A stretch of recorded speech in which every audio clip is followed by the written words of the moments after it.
All right, what's up, everybody? It's your boy Akeem, and welcome to today's vlog. We are on week 13 of the 2014 college football season, and I'm here to give you my game of the week. Number 19 USC at number 9 UCLA. This is one of the best rivalries in college football, and this is going to be a great shootout between two great quarterbacks, Cody Kessler from the Trojans and UCLA's Brent Hundley. I think this is going to be an outstanding shootout. Now, for the Pac-12 South, there's actually a 4-team race in that Pac-12 South. USC, UCLA, as well as the schools in Arizona, Arizona State, and the Arizona Wildcats. Now, the scenarios for all four of these teams, starting with USC, they basically just need to win out. They need to win this game against UCLA and have Arizona State lose. For UCLA, they just need to win out for the remainder of the season because they control their own destiny. Arizona is going to have to win out, have USC lose to UCLA, and then UCLA lose to Stanford in their final matchup at the end of the year. And for Arizona State, the Sun Devils are going to have to win out and have UCLA lose at least one of their final two Pac-12 games. Now, those are the scenarios for these two teams, but let's talk about for these four teams. But now I need to talk about this particular game. For USC and UCLA, these teams are pretty evenly matched, but I believe that the talent goes more towards USC. Now, this season, offensively, they're averaging 35.2 points per game, and on the defensive side, they have been allowing 23.3 points per game. And for UCLA, offensively, they average 34.7 points per game. Defensively, not as good as the Trojans' defense, allowing 28 points per game. For USC, they're better known for passing the football. They're actually average just under 300 yards passing per game, while UCLA actually has a more balanced offense, but they rely more on running the football, averaging 250 rushing yards per game. Now, it's about time for me to give you my keys to victory. I'm going to start things off with USC. They should use Oregon's formula and how they beat the Bruins at UCLA a couple of weeks ago with their high-face pass offense. I think that because of the talent that USC has, I think they should up the tempo on the offensive side and go things in the fast pace, making UCLA a little bit uncomfortable on their offensive side and forcing the Bruins to play the Trojans game by making them try to keep up with the Trojans. I think that could force UCLA to get a little bit uncomfortable. Also, they need to, on the offensive side, they need to make sure that they have things going with running back Javarius Allen. Now, when he does not have a good game, the Trojans offense struggles. And in their losses, particularly in their loss earlier in the season against Boston College, Allen was held on to just 31 yards rushing. And even last week, he was held to another game under 100 yards. When he struggles, the offense struggles for the Trojans. So I think they have to get the ball rolling and get in rhythm with Javarius Allen.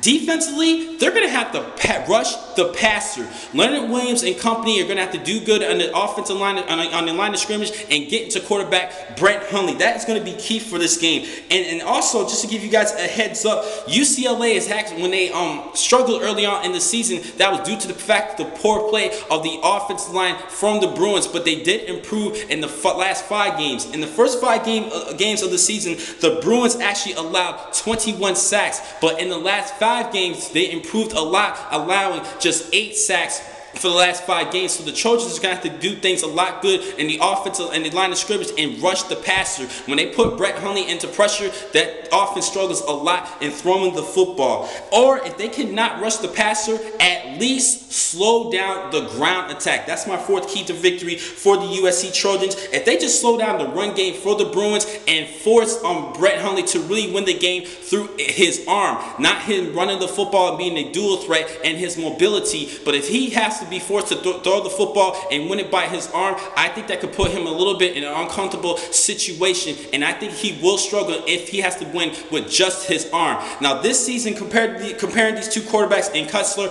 and Hundley has 17 touchdown passes and 4 interceptions compared to 29 touchdown passes from Kessler and just 3 interceptions. But Hundley did improve in the last 3 games. He did not throw an interception in the last 3 matches. Now, for UCLA, the keys to victory, they need to just continue things improving in the offensive line and using a well-balanced offense, running the football as well as throwing the football. But they need to use running the football, setting the pass by running the football effectively against that talented Trojan defense.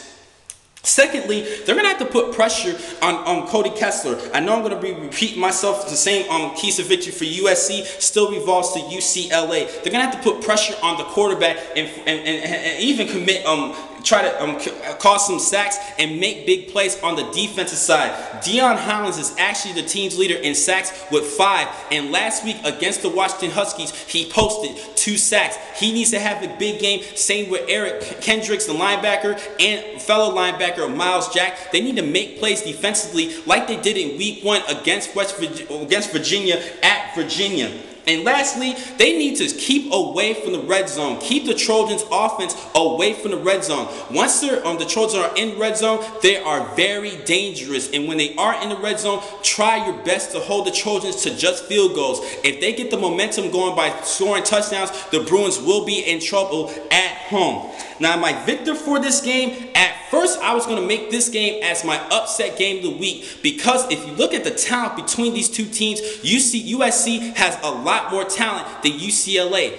Plus, remember the name Josh Shaw? He was actually suspended for most of the season because he lied about a broken ankle when he said that he jumped he leaped for his nephew weeks ago, but he lied about that, and he's actually now reinstated and can play this week at corner or safety against UCLA. They have a lot of talent, more talent on the Trojan side compared to the Bruins. But if you look at the games this season between the two teams, I think that UCLA has more heart, because we seen how they perform when they're in the trenches and when they're in a lot of pressure and trouble, and they actually have overcome a lot of adversity this season compared to the Trojans. Now, if you look at USC, me personally, I believe that they should only have 1 loss this season. But in their losses, they lost to Boston College. They should have never lost. They lost to Arizona State due to a Hail Mary pass. That should have never happened. The only game that I believe that they should have lost was against a great defense from the Utah Utes. But USC